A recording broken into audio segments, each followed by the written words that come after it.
Üçüncü Dünya Savaşı Doğu Asya'da mı çıkacak? Yeni cephe Hokkaido. Rusya, Japonya'ya karşı yeni bir hamleye gider mi? Hokkaido'da, Rus sınırına çok yakın bir noktada Japonya, Almanya ve İspanya ile ortak askeri tatbikat düzenliyor. Peki bu sadece bir tatbikat mı?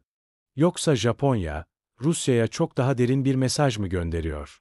Ve asıl soru şu: Rusya, Ukrayna Savaşı'nın ortasındayken, Japonya'ya karşı ikinci bir cephe açmaya cesaret edebilir mi?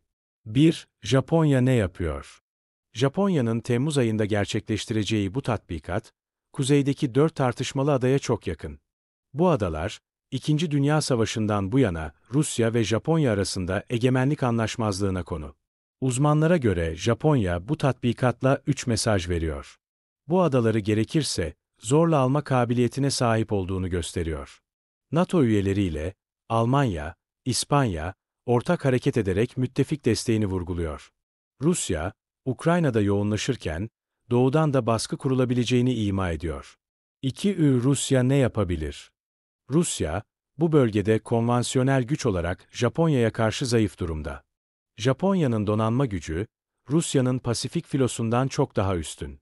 Rusya'nın bölgedeki lojistiği sınırlı, Ukrayna cephesi zaten büyük bir yük. Ancak unutulmamalı: Rusya'nın nükleer gücü, Japonya'ya karşı en büyük caydırıcılık. Japonya, tarihte nükleer saldırıya uğramış tek ülke. Bu geçmiş, Moskova için son çare olsa da, Tokyo için her zaman bir gölge gibi duruyor. 3. Asıl oyuncular kim? Peki bu kriz sadece Rusya ve Japonya arasında mı? Elbette hayır. Perde arkasında, Japonya'ya cesaret veren güç Amerika Birleşik Devletleri.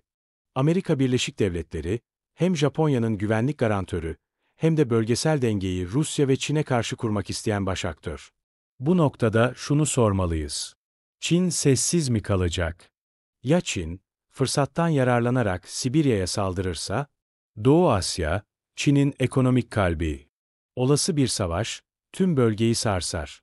Sonuç olarak, şu an için taraflar sözlü hamlelerle ilerliyor. Ancak diplomasi yerini inada bırakırsa, yeni bir Doğu cephesi kaçınılmaz olabilir. Ve unutmayalım, asıl oyuncular Çin, Rusya ve Amerika Birleşik Devletleri. Japonya ise büyük bir satranç tahtasında bir taş olabilir. Ya da oyunu başlatan el. Peki siz ne düşünüyorsunuz? Bu tatbikat, bir savaşın habercisi mi yoksa sadece bir siyasi gövde gösterisi mi? Yorumlarda buluşalım.